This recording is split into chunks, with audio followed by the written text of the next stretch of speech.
So, good evening. Good evening. Absolutely. Y'all look fabulous, first of all. I have to say kudos for choosing to spend your time with us, right? Which is absolutely anywhere. So just for us to be included here together right now is absolutely special. Can you hear me back there? Perfect. And so, how humble is it, right? When you're in a position and you have great colleagues that approach you and say, you know, I would love for you to come and speak to our student and just tell them a little bit about who you are and what your type of life leadership journey has been. What got you here? What's next for you? Right? Because there's always next. What's next for you? And to Roger's point, kind of open it up for some conversation. We good?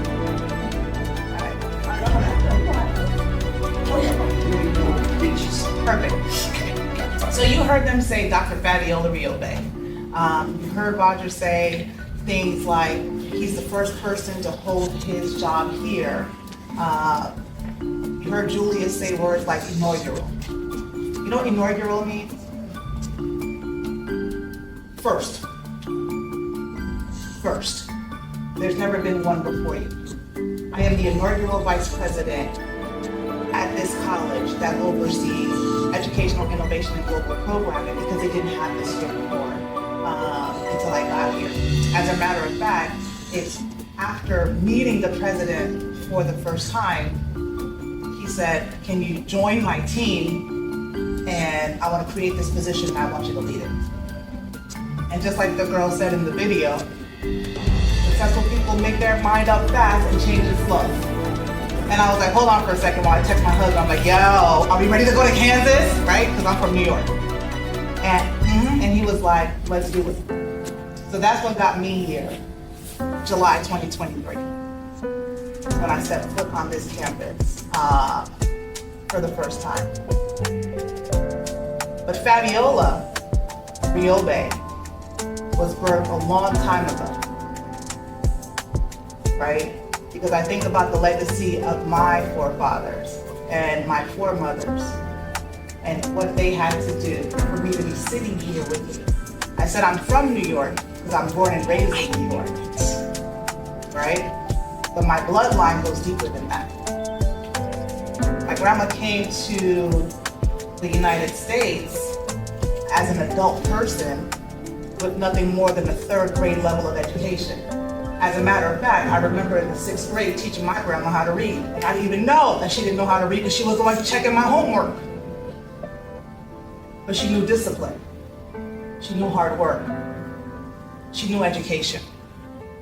And instilled those principles in me, my siblings, and my cousins, and allowed us to learn from that, to make decisions that could have impact, transformational impact on our lives. So I have friends, I play basketball. People like to call me Fab. That was my name. But you better believe when I'm in my professional environment, everyone calls me Dr. Riobe. Because there's a lot in a name. There's a lot in the name, whether it's the name you give to yourself, whether it's the name that was given to you, whether it's the name that you earn. There's a lot in that. So knowing the hard work and the opportunities that had to be missed in order for me to have the opportunity of me being here right now, you're gonna put the weight on. Because what does that look like? It looks like growing up in a single parent household where sometimes the lights would be off, but we were having to camp out. We didn't know the power got cut off. We were having to camp out. I traveled, twice a year, was born in a passport in my hand. So I never knew that my mother worked night shifts because I was already sleeping, right? I was already sleeping, tucked away in my bed with my heat while she went out to go work to make sure that my siblings and I went to private school, had uniform, had the latest things to keep our travel, got a car at 16. You see, I was benefiting opportunities that I had no investment in. A lot of us have those opportunities. What do we do with those things? Coming to college or going to college for me, never even thought twice about it. It was just what you do. Graduate high school, you go to college. That was it.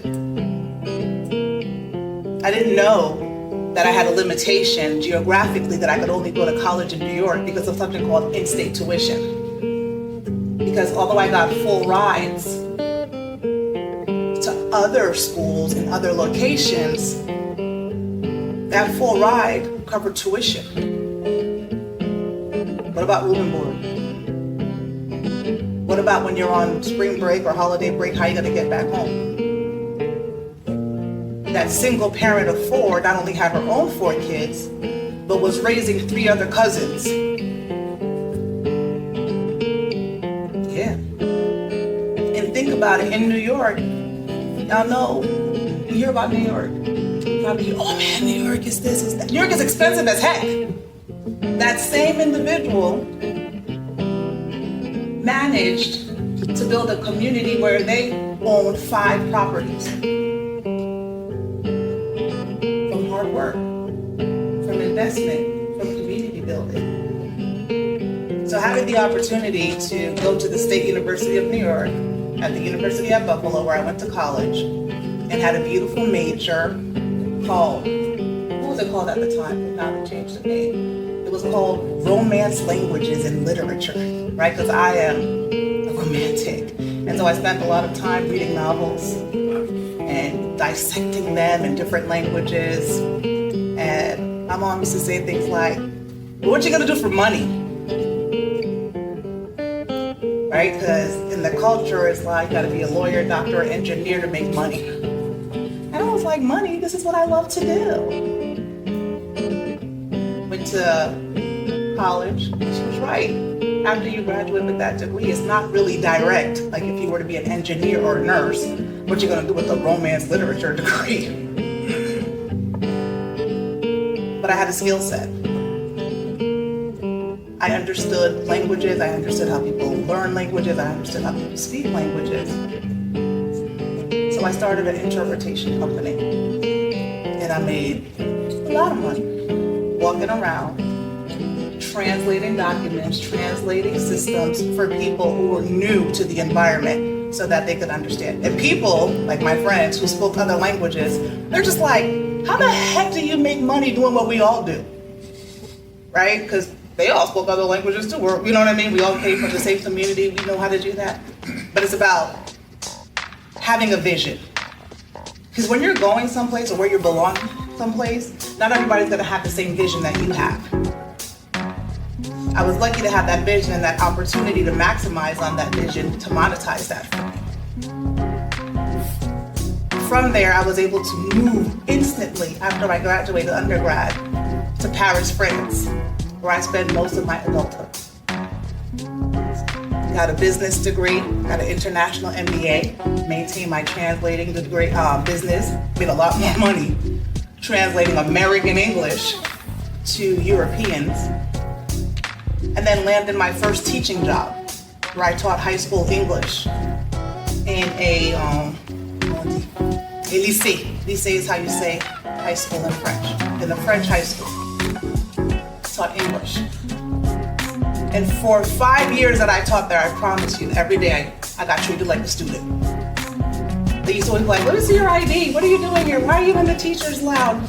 And if you've ever been to Europe, it's a little bit different than how we do things here in the teacher's lounge. You have wine every day for lunch. People actually speak to each other and collaborate. And it was always like, why are you here?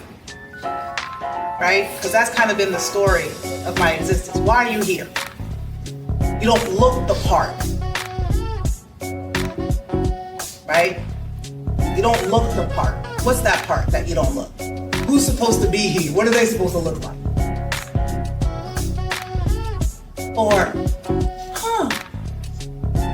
I didn't know you were this. You don't look like that. What does that look like? And I'm pretty sure that you're shaking your heads. So I'm pretty sure a lot of you get that or have gotten that. Until you understand what I mean. But the reality is there's no such thing as looking a certain way. It's always about presenting yourself as your authentic self and making sure that whatever it is, that part or that role you want to play, you play it. You decide if you're going to play it. Because I promise you, I have never held a position that anyone has held before. In my entire 20 plus years of being a professional, I have always been the inaugural. Here at this college, at my former institution, at the former nonprofit that I ran. So after I left France and I got my master's degree in international business development and a master's in international relations, I worked for, all of you guys like tests? I didn't think so. Boo! But I worked for the largest assessment company, testing company, a company that produces things like SAT, the ACT, all the nursing exams, the teacher qualification exams, and that was fun. Got to take a lot of tests and create a lot of tests. But I learned business operations. So they had created this position in a testing environment to figure out how do we get more people that look like you all, younger, dynamic individuals into this industry to want to learn the business so that it maintains its sustainability. So they hired maybe like 7 of us, put us in a remote place in New Jersey. And they were so scared that any one of us would quit any day because life in New Jersey is not that fun, guys. Not that fun, right? And the work, we were the only ones that looked the way that we did. Everyone else was much older and acted like it. So it wasn't like the hip place to be. But we did learn a lot. I learned a lot around finance, learned a lot around business operations, learned a lot about marketing. And I learned a lot in how do you develop a product in one place and make it relevant in another. Because my entire team that I managed was based out of China or India. And the focus of my work was how do we create assessments that speak to those populations to get those students to want to come study in the United States. And so I would never have changed or not had that opportunity.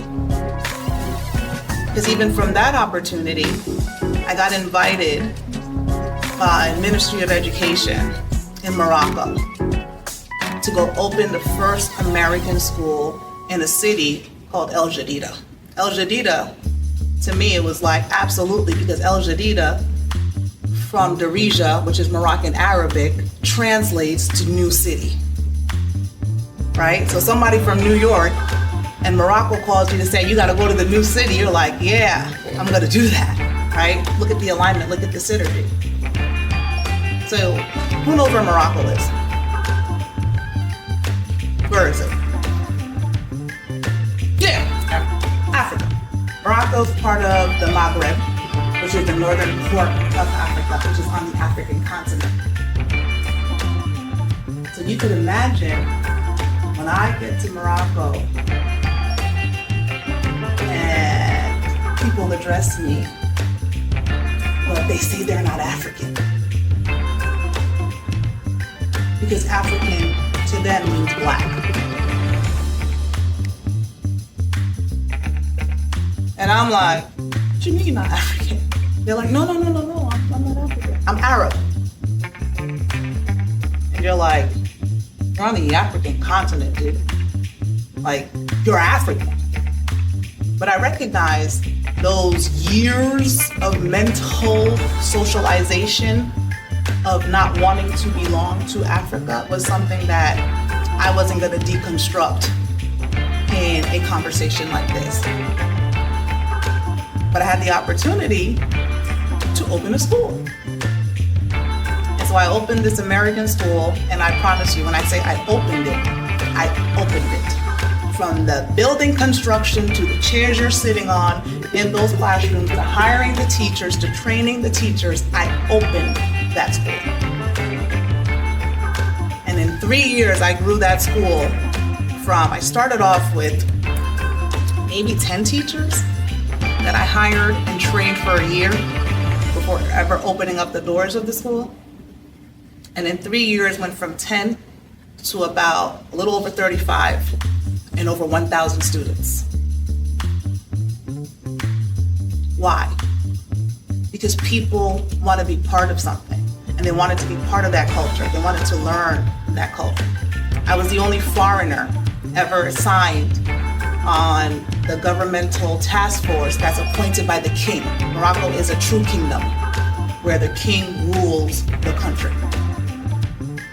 And so when you heard Roger talking about legacy and your work, and how you cement yourself and your work in a place that whether or not you're there, it's going to continue, I could say that I've done that across continents.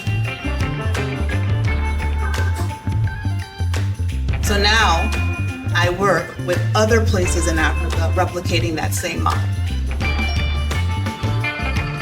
because of the imprint, right? Because of the fact that it was something that people said opened up their mind frame, opened up opportunities for them. I remember, I love this story because I always say it. I had this one father. He came to the school one day because his daughter wanted to come to school. And you heard that speaker talk about she's a Muslim, right? She stressed, I'm a Muslim because there are very strict consignments when it comes to gender roles, right, in different countries, in different cultures. In the city where I was and where I worked, for example, educating young girls was not a priority. Most of the girls by age 13 through 15, depending on their family structure, would already have a husband that would not have been chosen by them, but chosen for them, right? And let's be clear, their husband is not 15, 16, or 17. Got it? It's an older person. And so you could imagine what it's like that I have this young girl who wants to come to our school because she wants to study in English and she wants to eventually move to America to become an engineer. And then her father comes in his full dress. And he goes, my daughter wants to come to your school. I wanted to come see what this school was about because I don't want her to have the MTV effect. Because that's what the visualization of America is like. MTV, 16 and pregnant. Kids insulting their parents. People being promiscuous, engaging in drugs and premarital sex. There was nothing positive. And so I invited him to participate and take a tour of the school and sit into a classroom. By the time I was finished with that father, all three of his daughters and his wife and him were enrolled in school to learn English. His daughter was one of the first students that we were able to sponsor to come to the United States for 2 weeks on almost like a college tour. And she most recently graduated, it was in 2022, she graduated with an American degree from the United States. From her going to a school that her father didn't even want her to go to. All of that changed with the conversation. I could have taken offense to that. I could have gotten an ego. I could have gotten confrontational with him. But I recognize there's something called lack of education, right?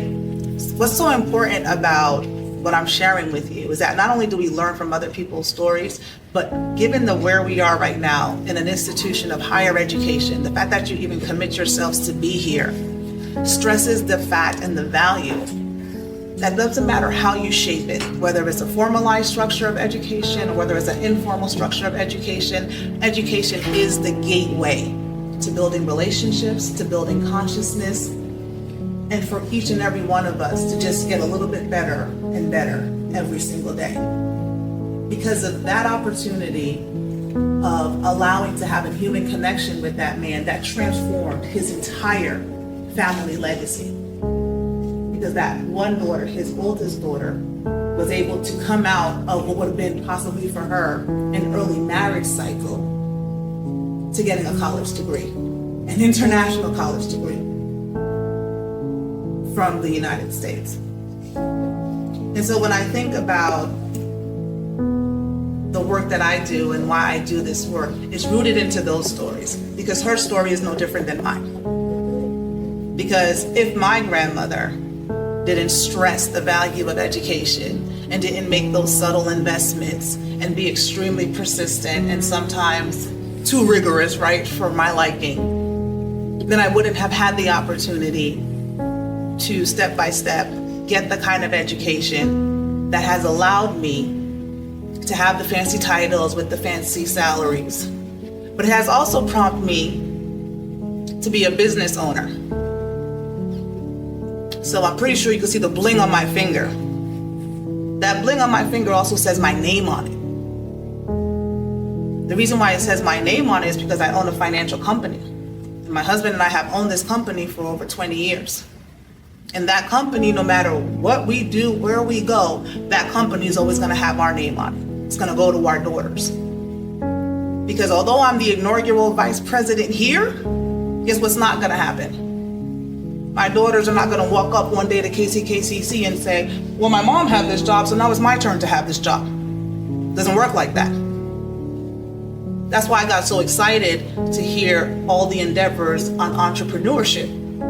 And I get so excited to hear how Roger is focusing and promoting that cultivation of you being owners, right? Because there's something that shifts from being in the position of constantly being a consumer, which America is great at. America is great at cultivating consumers. But how do you put yourself in a position to be a producer, to be someone who creates, to be someone who provides a service that other people need? I was 17 years old charging people $500 an hour to do something that I didn't even know was a payable skill set. Reading documents and translating, helping people fill out forms, traveling to conferences and helping people understand the content. I remember the first time there used to be a channel called Asia Business Channel. Asia Business Channel was filmed in Angola, but aired in Malaysia. And they had a black girl from New York doing all the voiceovers, me. So there are things that are in your skill set, that are in your own handbook, that are in your repertoire, that allow you to be unique, that is your authentic self. And there's ways for you to capitalize on that, monetize that, build your own legacy on that. It's not always about what you can take from society or what you can take from a situation, but it's about what can you add value to? What can you amplify? What can you build? You know, people say, oh, people are so happy when they're around you, and how did you get this person to do this, and how did you make this connection? And I always say easy, because I walk into every situation with one goal in mind. Let me identify what I can do for you. Because that allows you to be useful. And when you're useful, you become necessary. And when you're necessary, you stay relevant. And people want things that are convenient, that are necessary, and that make their life easier. Period. How many people have those friends when they call you, they suck the energy out of you? Do you really want to talk to those people? Or do you feel like you're doing like the Holy Spirit's work, like, I love you with the blood of Jesus Christ? That's what I feel like. But are those the people that you run to and die? Think about the people you admire, the people who you call. What are those qualities and what are those characteristics of those people? Model and replicate that. I had this one boss, and she was a vice president of HR. And I promise you, every single thing I learned in how to do leadership right, I learned from her. Why? Because she did one thing. She invested in people, and everything was made to come from that positive mindset. Oh, you messed up this project. What did you learn from it? What you gonna do better? Okay, you need to learn how to do this. Let me send you to school to learn how to do that. Everything came from that mindset of no matter what the opportunity, what the situation, you were gonna add value to it. Now, I gave some of you guys this study abroad program that we're hosting this summer. And I share that with you because this college has never done that before. Ever. When I first got here, within my first 6 months, the first thing that I did, it wasn't even 6 months, maybe 3 months. The first thing that I did was take the college president, put him on a plane and spend 10 days in Peru. Because I wanted him to see what it's like in another context and see other schools. Because some of us don't have the opportunity to go to other places. And so our mindset is closed.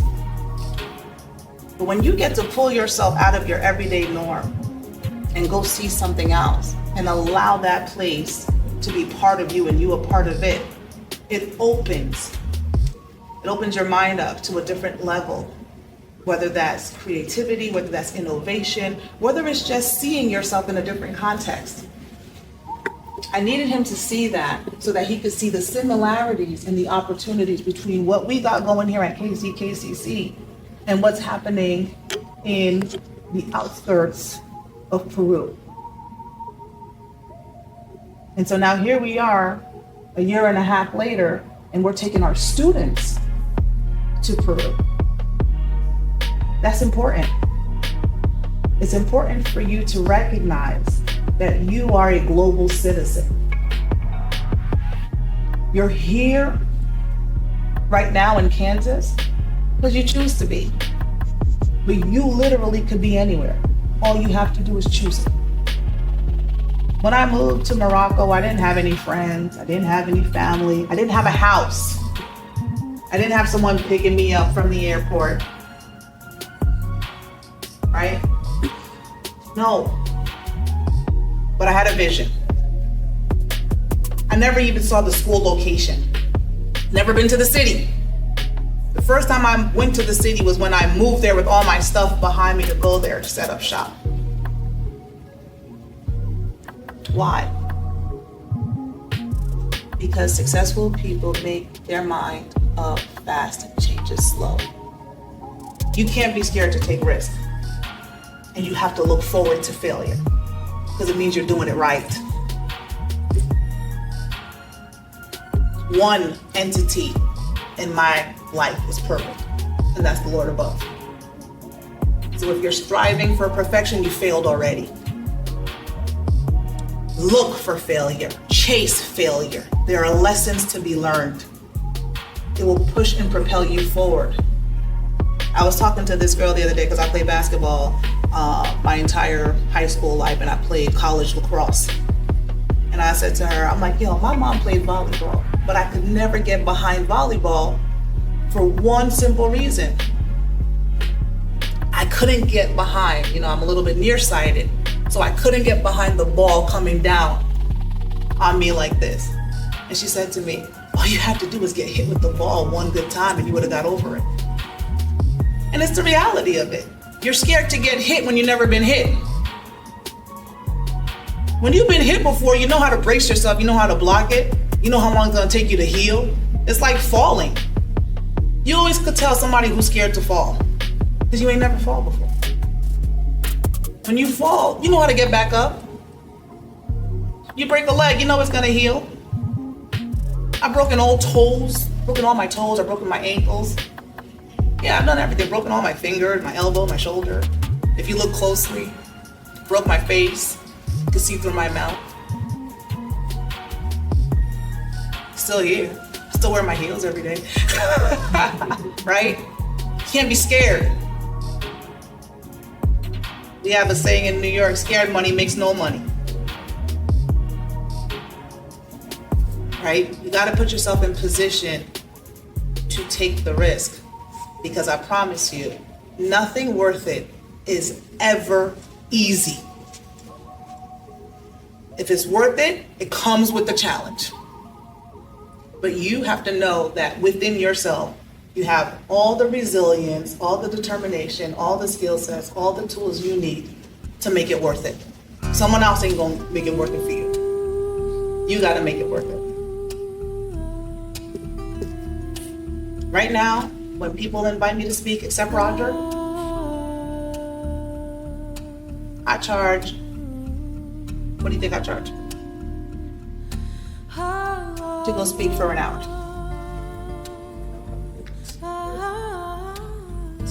$10,000, and if it's virtual, $7,550. Because it's an hour to you, but it's years of experience and cultivation for me. That's why you want me to speak. So you got to think yourself. You're making your publications, you're doing your graphic art. You set your monetary fee. Someone else don't tell you that. What they could tell you is what they're able to pay for it, but they can't tell you your worth. Then you get to decide. You decide, but someone else doesn't set that for you. People laugh because they say, why are you still in higher ed? Because this to me is my purpose. This is my purpose. But as someone who is an entrepreneur, this is not my financial vehicle. It's my purpose. You have to decide for yourself what your worth is. Someone else don't set that for you. And please don't get in the habit of free 99, because ain't nothing free. Everything costs time, opportunity, or money. So you got to think about it. How you spend your time needs to give you a return. Is it going to get you more time? Is it going to give you a different opportunity? Or is it going to pay you money? And if it doesn't fit those categories, don't do it. And like I said, I'm very happy that I had a chance to share with you a little bit my story, my background. I really hope that it was useful for you, because my goal is to share about myself and hopefully to make connections, but also to inspire yourselves to go after what you want. Because you have to define that for yourself. Run that back and the free things. Oh, I said don't do free 99. Everything has to give you something. Time, opportunity, or money. Either it's going to buy you more time to get something else, it's going to bring you a new opportunity, or it's going to pay you, because everything costs you. Everything costs you. Because just because you ain't paying the bill don't mean somebody else didn't pay the bill already. Everything has a price.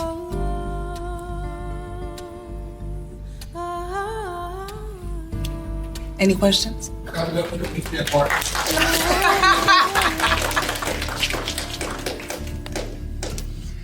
Okay, now this is a part where y'all can ask question, dig in. She's, like you say, she didn't get paper for speaking, so pretend like I paid her some paper. She is marketing.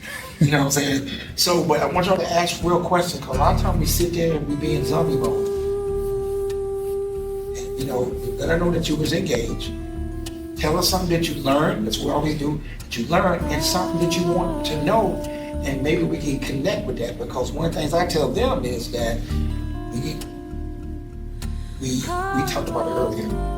We window shop our dreams, but we don't want to put in the work for it. Say, oh yeah, that's a good dream. I'm gonna do that. I'm gonna do that. And you ask them about what you last time you did. I always tell the students, when last time you took your dream on a date, stop being deadbeat lovers to your dreams. Woo your dreams. Pull the chair out for your dreams. Come on. But we always seem to pull our chair out for the nightmares. Some of y'all. So let's go. I have a question. How did you learn all like the different languages? Like, did it take a long time? Yes and no. Yes and no. I'll be very honest with you. I think about it, I'm done with it, right? So I knew that I wanted to speak French. Before I tell y'all I went to graduate school. France. Well, they speak French, Yeah. right? I studied it in school, moved there. I spent my summers in Dominican Republic, spent my summers in Puerto Rico, spent time in Morocco. So my point is, it's like, just don't think about it. I put myself in a space where I had to do it. I had to do it. But now, I mean, there are classes, there are, what's it called? I think my daughter now, she's doing something in, what did she tell me she's learning? Korean or something, and she's using. There's the app for it. Yeah, I'm trying to think of the name. I'm going like this because she's on her little device, Babel, right? And Duolingo. Yep. And I'm like, and I know she be cursing me out in Korean. I feel it. I feel it. My question is, like the entire time you spent in Puerto Rico and Dominican Republic and France, what was the one, like, if one, two, maybe, like inspirational thing that got you out of the bed almost every day? That like made you want to accomplish everything you achieved? Absolutely, that's a great question. And one of the things that always drives me is exactly what's happening right now. We're on this side, not the other side. There are so many people that are dear to us and near to us, right? But we'll never see again, we'll never physically touch. And if you imagine, what would they do if they just had one more hour on this side? I don't ever want that to be me. Right? That extra hour of watching TV, what's it gonna pay you? Them people are making money on that TV. What's it gonna pay you? What's it gonna give you?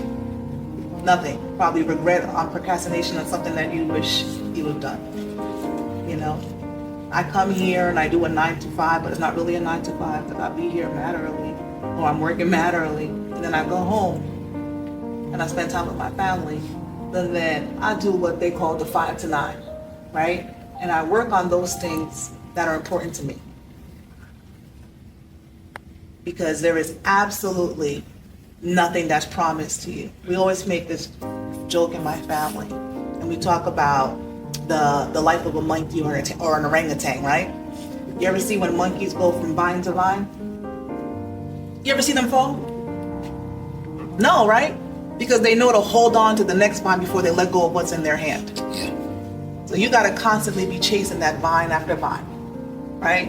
You hold on till you grab that next one, then you let go till you get to the next one, get to the next one. So that's my internal motivation. That keeps me going. Yeah. Again, on the interpreting, did you say you still interpret? I do. You do still? Yeah. Do you still see that being a relevant career with AI and everything progressing? Absolutely, because you know it's never going to go in a courtroom. I do federal interpretations now, so I do like, well, they're federal, so I go to federal courts, go to federal prisons, do federal documentations. So I always think it's going to be that. Where I see it being different is the AI enhancement, right? And so one of the things that a lot of institutions are doing now that are training interpreters, for example, they're leveraging technology as an enhancer. And then you could do that. But there are just certain things that are just never going to be replaced by machines, but they will be replaced by people who know how to use machines. Right? So don't get caught in the cycle of, oh, I'm not going to learn that, or I'm not going to do that. No, you got to learn it. You got to use it. You got to, incorporate it into your repertoire, the stuff that you do. Like that lantern. Yeah, just like that. Okay, so you explained it a little bit also.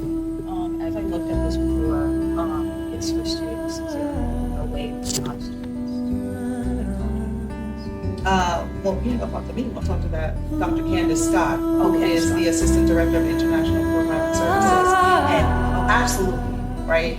Because the reality is, we take the community and community college very seriously, right? And that community aspect is about making sure that our service area and that our local population organization recognizes that we are a resource hub for the community. And so, yes. We want people in the community, we want our students, we want people to maximize on this campus being a resource for them. Because oftentimes, I'll tell you right now, last year, we sponsored 5 student passports.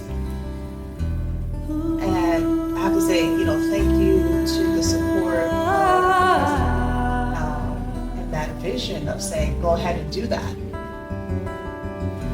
You talked about taking kids abroad, but you never even thought about that there might be some people who don't even have passports, who don't even know where to start to get a passport.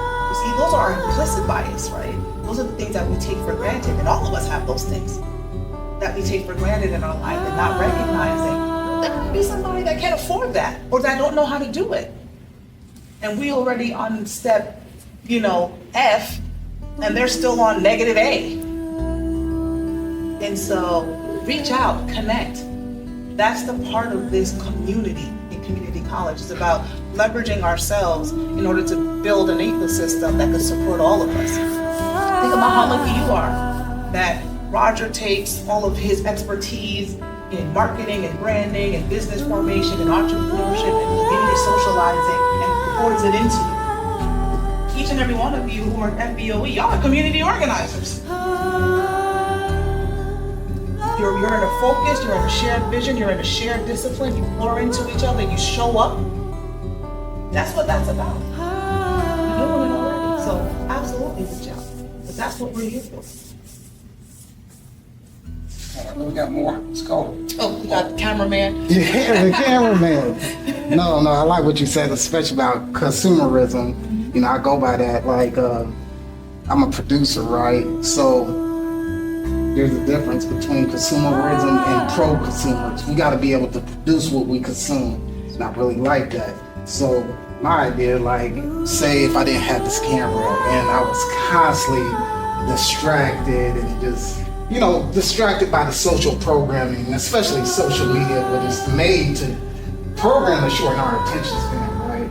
So if I was just full of distraction, what are some of the frameworks you would give me to kind of just get out of that? What would I have to do if I were just wanting to become an entrepreneur, but I was consistently distracted by the social programming? Absolutely.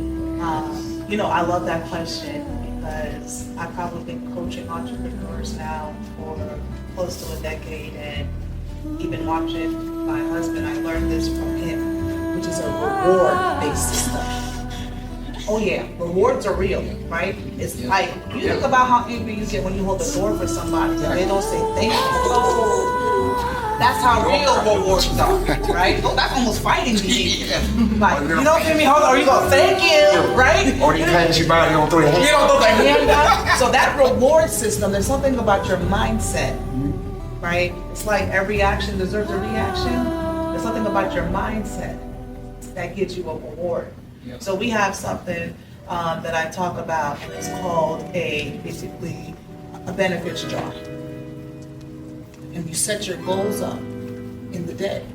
And when you set your goals up in the day, then you pull something up the benefits jar. Right? So you got to think about what are those rewards for you. Like, oh, we got all the gaming systems. You could think about it. But they don't get turned on if the activity is not met for that to be a reward. Right? So you got to think to yourself, and that discipline, right? Discipline is key. You train yourself in that habit. I like choices, and I hate people telling me what to do. So my goal always is to make sure I maximize on choices and eliminate opportunities for people to tell me what to do. Because those things don't sit well. And so thinking about that, think about, okay, we want to spend an hour on everybody fighting for good, what are those shorts, right? Because I'll tell you right now, I live off of Japanese love stories. Oh my God, that's my kryptonite. not. I love them things, right? Never finish the story. Good for the story though. Oh, I think I'm going, but I have the musicality in it, like the soundtracks. Yeah. So I have to say to myself, well, what's not gonna happen is me spending an hour, 2 hours watching this little, this little series when I know that today I said, okay, you gotta onboard 2 new clients, right? You gotta make sure you get 1 new engagement. So the goals gotta keep coming. And then with goals come rewards. It's like anything else. You're the boss, you're the CEO. You're the CEO of yourself. So you're gonna come into an environment where no matter how hard or not hard you work, your pay is gonna set consistent. And you're gonna come and go hard and wait for the boss lady to come tell you what to do?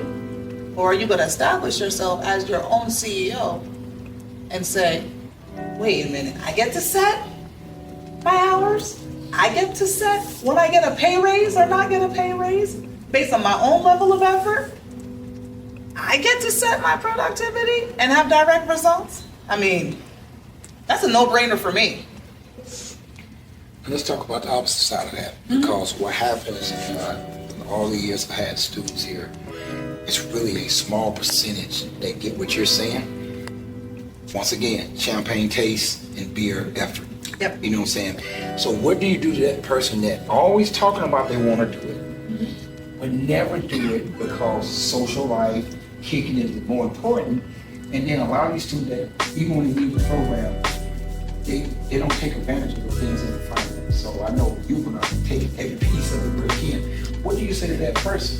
And then when do you stop talking to that person? So I'm gonna tell you 2 things, right? I'm gonna first address that. When do you stop talking to that person? The answer is never. Never stop talking to that person, right? You all think about it.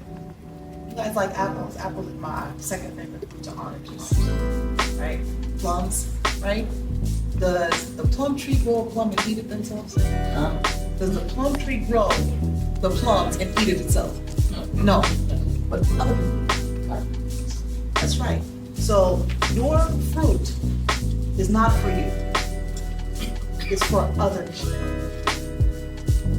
That doesn't mean you get to control their timing. Doesn't mean you get to control their effort.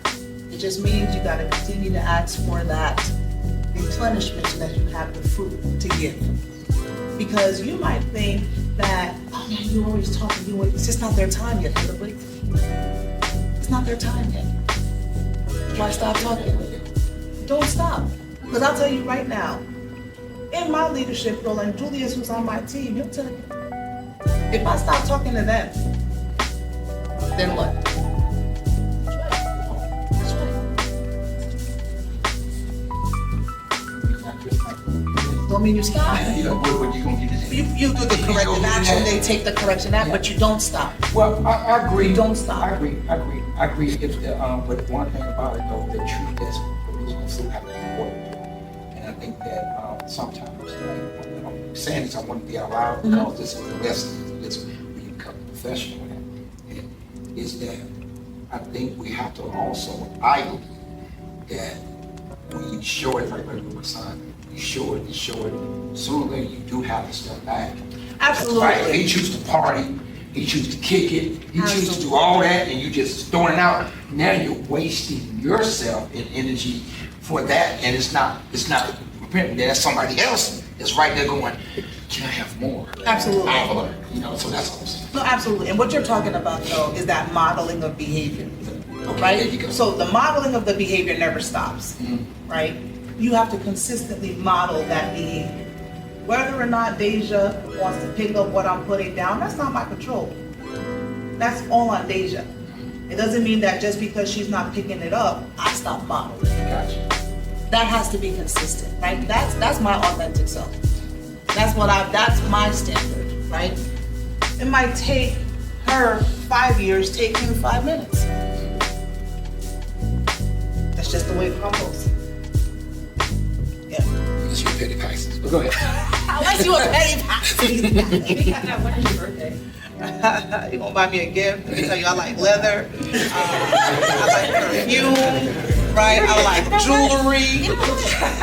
I like that's the kind of stuff I like. The blinger, the better. No, I'm June 20. Oh, that is.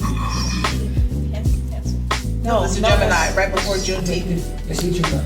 Gemini, because that's 21st. That's, yeah. Come on.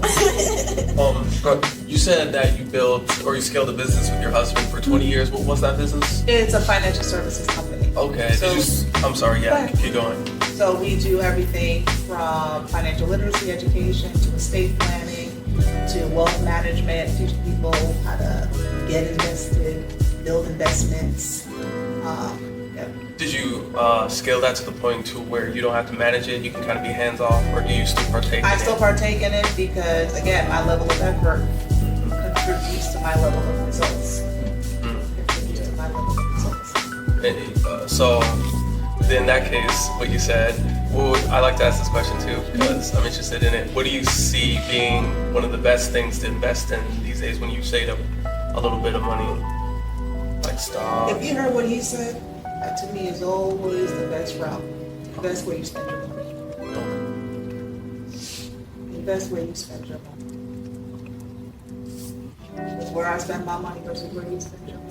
Right? That's what pushes your dollar stuff. Then you push it. Obviously, there are different vehicles that make more sense depending on what your goals are. But that could be a different strategic conversation. But my general rule is always I invest where I spend my money because that's where I see value. So basically, whatever you buy yourself, invest in that business. Gotcha. Invest where you want value. Good. Someone else. I'm gonna ask you. So tell me something that you got out of what you were saying. Everybody's gonna answer. If you're here, you're gonna answer. So because what we ain't gonna do is that the thing that I'm going to change, make sure I change myself, is I'm not going to allow laziness, especially if you come late. Because a lot of times people come late and they ready to go. So our thing is when we get these speakers in and giving good value, the only way you can learn something and know that you're engaged with, because my thing, if you're not here for that, then you don't need to be here. That's just being real. I don't care who you are. You know what I'm saying? Because that's what we're here to do, is to change paradigm, shift. So, Okay, so you said something about like your summer program. Pass out the flyer home. That's Take one and pass it down in. No, we have flyers right here. Everybody gets one. It's just sitting right next to you. You can just pass it out. Okay, I want to. she got You can have it. There's something else. Oh, she- Yeah. we want to print out some. So that's the Okay. Because I lose paper, so I take picture of it. Yeah. Listen, I'm the same way. Everything is in my photo memory and my notes on my wall. And I come back to it too. I love it. Yeah. I told you, David is the game. Oh, yeah, that's my partner. We work, man. She makes the sound cut right. Kevin, let the people know right now what Kevin, y'all saying. Y'all saying something right now. Kevin, what you got to say, bro? Hello, Kevin. We've been doing this for years, Kevin. Kevin's the real LPO email. Come on, what you got? What you got to ask? What did you learn from her, Kevin?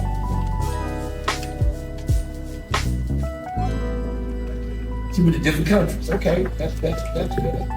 And would you like to go to different countries someday? Yeah, I do. Yeah, you cool as man out there. You're not gonna try to mess with all those ladies, are you?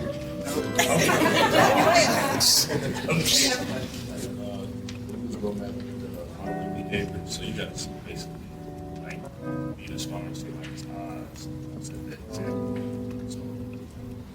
they could come up, they reflect off you, they can start. But you said it takes them like 5 minutes, so it takes them 5 years.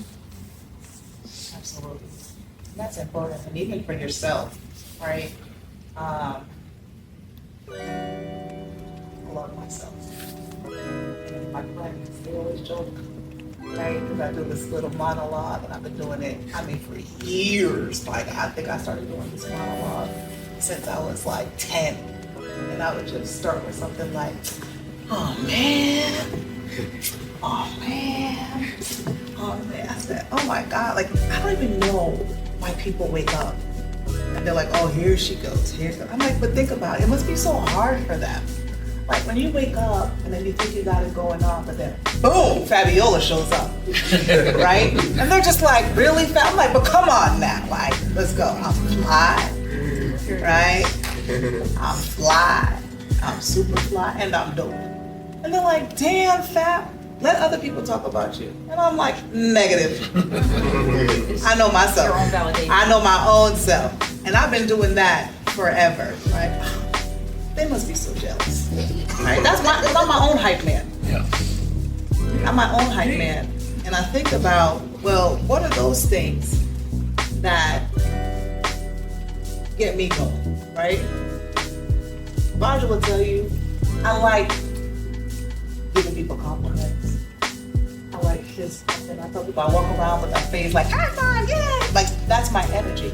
Because when I walk, I got my soundtrack in my head. You know, I got my own soundtrack, and that keeps me going. Yo, you know why? Because you know it's cash. Everything around me, cream is the money. $1 bill, yeah. Absolutely, like all day, every day. And so when you see me, I'm like, that's how I feel. And so you got to think to yourself, man, if I had the ideal person that I could say could be my mentor or that I could look up to, what would be those qualities of that individual? How would that person dress? How would that person sound? How would that person act? You list that out, and then you do it. Something like invest in confidence. That's right. Don't wait for somebody. Like, I love your earring, it's dope. As a matter of fact, I got one of the same ones, little wore to the Beyonce concert. I was blinged out in silver, ready to go. You gotta think about that. What do I wanna look like? What do I wanna feel like? I'll tell anybody on a good day. I was talking to one of my very best friends the other day, and she called me crying at like, I don't know, 6:30 in the morning. Bawling. And I'm like, yo, you leaving? No. Physically hurt? No. Go collect yourself. You don't get to big deal. That's that. Nobody's dead. You're not physically harmed. Check your emotions and move on. She checked her emotions. I called her back in an hour. What's going on? And I've been working so hard. She went back to get her NP license, right? She's a nurse and she wants to become a nurse practitioner in her own practice. And she got an 81 on the test, but in that program, I think it was like an 82 or something that was passing. So she missed the cutoff by 1 point. But what's your record as a student? Do you have any other program, any other work that you've submitted that could give your instructor something else to validate you? Did you speak to the instructor yet? Did they say that they're not gonna, you understand what I mean? Like, you investing all of these emotions in something, but you haven't even done your entire part yet. Not completed yet. Why are you putting so much invested in it emotionally? Start crying when they said you failed. And it's over and it's too late. And so that's another thing that I do. I rarely internalize and I focus on a strategy. Because that internalization of stuff will drain you. You ever get into an argument with someone, and I mean, you ready to practice your Ninja Turtle move on them. Like, you ready to go in. And then all of this offloading happened, and then you see that person chilling, but you carrying that weight. But you not chilling. You carrying that anger. You carrying that stress. And they're going about their business as if that never happened.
What? Like we turned into a music video.